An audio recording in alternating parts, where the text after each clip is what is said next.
akan menguji mana yang lebih lihai untuk merayu wanita. Apakah Mas Ari Lasso, berhubung lagu-lagunya selalu juga lagu-lagu apa ya, mate gitu loh ya. Kayaknya cewek-cewek kalau dengar gitu. Nah sementara ini ya, dengan segala keberadaannya. Kayaknya pinter dia. Nah, plesetan-plesetannya apakah dia bisa menarik perhatian dan mencuri hati wanita. Kita langsung panggilkan saja model kita Kiki.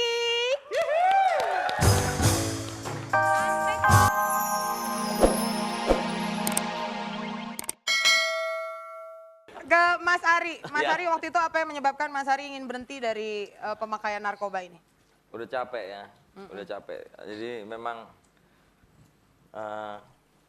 menghabiskan segala-galanya. Jadi itu narkoba bisa dibilang salah satu eksperimen yang gagal dalam hidup saya. Gitu. Jadi saya suka mencoba-coba gitu dalam hal apapun, termasuk dengan drugs, dan saya pikir drugs itu bisa menambah atau membuat kita menjadi semakin apa gitu. Tapi ternyata yang pasti adalah narkoba yang membuat kita menjadi semakin sengsara, itu pasti. Dan setiap ketika keinginan itu datang, saya selalu mengatakan dalam hati saya bahwa pasti ujung-ujungnya hancur deh gitu. Nggak usah deh, maksudnya pasti hancur. Pasti udah confirm gitu. Nggak ada sesuatu kalau nggak mati, saya punya, ini kisah nyata ya. Saya punya 10 orang teman yang kita pakai bersama-sama dari awal. Yang saya ingat 3 orang ini meninggal, 2 orang ini kemudian masuk rumah sakit jiwa karena stroke dan berbagai hal yang membuat dia tidak bisa berperilaku normal lagi meskipun mereka udah quit terhadap narkoba. 2 orang ini masuk penjara, 1 orang saya sembuh, dan 2 orang ini sedang berusaha keras untuk menjalani kehidupan yang normal. Meskipun mereka belum berhasil secara karir, berhasil secara studi karena terlalu diasingkan dan terlalu mendapat stigma yang buruk dari lingkungan. Gitu. Dan itu saya yakin begitu Pak ya, data Pak ya. Data begitu, yang sembuh itu keajaiban. Jadi jangan dilihat bahwa oh ntar itu bisa sembuh kok, itu bukan, itu keajaiban aja. Kemarin saya juga baca koran gitu. Sebentar. Ini serius. Kamu pasti serius. Sebentar. Silakan Pak. Daripada Loh, satu Mas Ari, ini kan sekarang ini jangan ngomong dulu tapi. Oh ya. Coba tahan di kerangkeng dulu ya. Ini saya juga mendengar kabar bahwa memang anak-anak SD, SMP sekarang adalah sasaran. Ini salah satu. Iya. Contoh yang teman saya 2 orang itu mirip Nah itu tadi yang belum sembuh ya. Jadi saya ada kecurigaan sebenarnya. Anak-anak TK sekarang ini, Mbak. Anak-anak TK sekarang ini, yang perempuan nggak pakai BH, yang laki-laki bawa minuman loh, Mbak. Hati-hati itu, Mbak. Emang gitu, kalau enggak gimana, kasihan lagi. Oh, bukan ngedrak itu, Mbak. Bukan. Nah, tapi gini.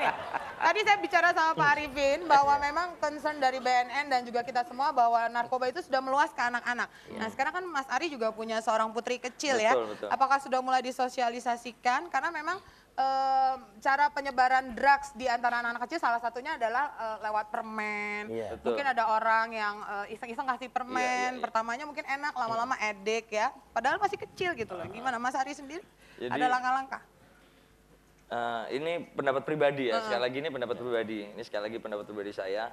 Karena saya begitu paham dengan segala ciri, segala gejala awal, trik-triknya gitu. Jadi mudah-mudahan gitu. Sampai detik ini anak saya masih berumur 6 tahun. Belum saya beri wejangan khusus, belum saya beri sebuah nasihat khusus tentang narkoba. Tapi saya pikir kita bisa memberi contoh, kita akan bisa memasukkan cerita-cerita berdasarkan pengalaman saya pribadi. Gitu. Oke.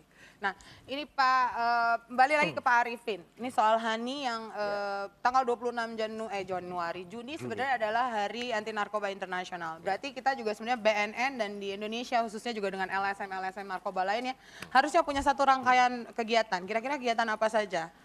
Dalam rangkaian kegiatan yang kita laksanakan yang merupakan strategi daripada BNN, kita melaksanakan kegiatan bersifat pencegahan, kemudian yang bersifat penegakan hukum, yang ketiga adalah yang bersifat penyembuhan. Nah, dalam upaya kegiatan pencegahan ini, di dalam 1 bulan penuh ini, mulai bulan Juni kemarin, kita sudah berusaha melakukan sosialisasi yang bersifat mempromosikan dalam arti memberikan warning kepada seluruh masyarakat kita, bagaimana sih bahaya narkoba itu sebagaimana diceritakan oleh Bung Ari tadi. Itu termasuk ke sekolah-sekolah juga termasuk ya Pak ya? Ke sekolah-sekolah, termasuk kepada keluarga, termasuk kepada LSM-LSM. Apalagi sekarang ini dalam rangka kegiatan hari nanti kita akan melakukan suatu kegiatan melibatkan seluruh unsur masyarakat dan LSM, yaitu kegiatan yang bersifat merenungkan, yang kita sebut malam renungan. Jadi pada tanggal 24 Juni nanti kita akan melakukan kegiatan malam renungan, yaitu merenungkan bagaimana korban-korban penyalahgunaan narkoba itu yang sudah meninggal maupun yang mau disembuhkan ini, upaya pemerintah ini bersama dalam rangka untuk memberikan peningkatan, ya. Sehingga malam renungan itu betul-betul kita merenungkan di sana dan mendoakan. Mudah-mudahan masyarakat kita ini bisa terlepas dari bahaya penyalahgunaan narkoba. Itu dikocok dulu Pak, yang itu siapa ini Pak? Oke, dan kalau masalah puncaknya itu tanggal 28 Juni ya Pak ya, itu di Istana Negara. Tapi yang pasti kita juga tentunya berharap dalam hal ini BNN dan juga instansi terkait untuk bisa terus melakukan sosialisasi dan penyuluhan, karena itu yang paling penting mungkin Mas Ari ya. Kayak tanda-tanda orang yang sakau tuh kayak apa gitu. Bukan, sorry, apa? Saya dulu tuh termasuk generasi yang belum paham apa itu narkoba. Kita taunya orang pakai drugs itu keren gitu, taunya. Kita belum benar. SMA, saya masuk SMA nggak ada penyuluhan sama sekali selama saya sekolah SMA, SMP, SD itu sama sekali belum ada penyuluhan.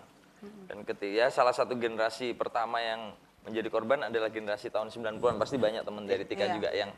Saya kira perlu ya terkait dengan masalah ini bahwa pemberitahuan itu penyuluhan itu harus. Ada suatu stigma yang sekarang berlaku, adanya rasa malu daripada keluarga itu untuk melaporkan atau membawa ke dokter untuk memberikan pengobatan. Ini yang sering terjadi ini. Kalau hal itu dilakukan itu berarti mengorbankan anak dan keluarga kita. Artinya berarti yang namanya penyuluhan tidak hanya seperti apa narkoba, bahayanya seperti apa, bagaimana pencegahannya, tapi juga bagaimana mereka yang sudah terkena itu juga di treatmentnya harus seperti apa, diberikan satu kepercayaan diri juga keluarganya. Kritis. Ya udah deh, pokoknya kurang lebih begitu. Tepuk tangan dulu buat Pak Arif Ibrahim. Saya percaya mudah-mudahan obrolan kita malam ini bisa berguna buat Anda semua ya. Yang pasti katakan tidak pada narkoba, dan sekarang Ari Lasso akan mempersembahkan Misteri Ilahi buat kita semua.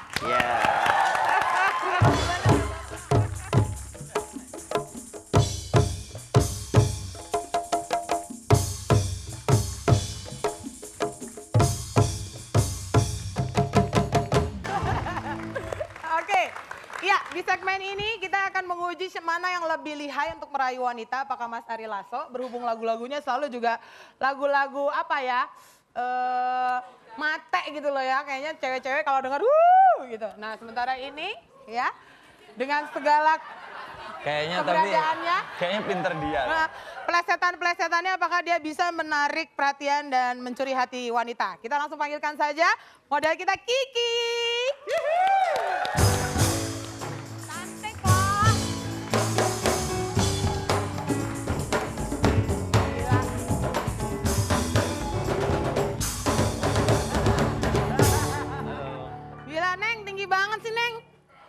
Kayak tiang listrik. Silakan. Nih, Neng, ada dua pria.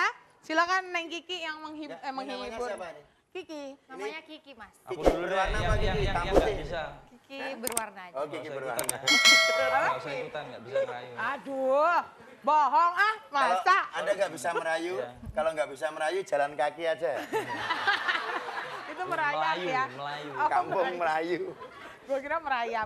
Ayo, Kiki nanya ya, Mbak? Ya, silakan Kiki punya pertanyaan apa? Kiki mau nanya sama Mas Ari dulu apa Mas Klik? Ya, kalau saya asal casingnya bagus nggak masalah. Sama Mas Ari dulu deh. Ya, boleh. Mas tahu kan kalau cewek itu suka ngambek. Gimana caranya mengatasi cewek yang suka ngambek? Dirayunya gimana ya? Gimana cara ngerayunya biar ceweknya nggak ngambek lagi? Pura-puranya kamu ngambek dong. Hah, suruh ngambek? Iya dong. Kalau aku biasanya ya dibiarin aja dulu gitu. Ya dibiarin. Nggak oke deh kayaknya. Apa, Mas Ari? Dibiarin Mbak aja, katanya. Bang. Nanti ada saatnya untuk dibicarakan lagi gitu. Kalau Mas Klik gimana? Kalau ceweknya ngambek, saya ngembek. Pasti selesai. Udah selesai. Jadi satu ngambek, yang satu ngembek. Iya. Oh. Berhasil? Kebanyakan berhasil apa enggak? Biasanya sinyalnya yang nambah. Oke. Satu lagi, ya, Mbak satu Tika. lagi. Kalau misalnya Kiki ini kembangnya, Mas Ari apanya? Ya kumbangnya saya pasti. Kumbang. Kembang kan kamu kembang bunga. Iya, Kiki kembangnya, Kiki bunganya, Mas Ari apanya? Ya, kumbangnya lah, kumbangnya. Iya. Sambil tersipu-sipu. Kumbangnya lah, kumbangnya. Ya wes, Mas Keli gimana? Kalau kamu kembangnya, aku tawonnya. Tahu.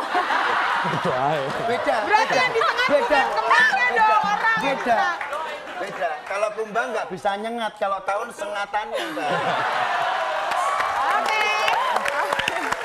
Jadi kesimpulannya Kiki yang dipilih siapa sebenarnya kalau harus milih? Secara jawaban atau secara orang?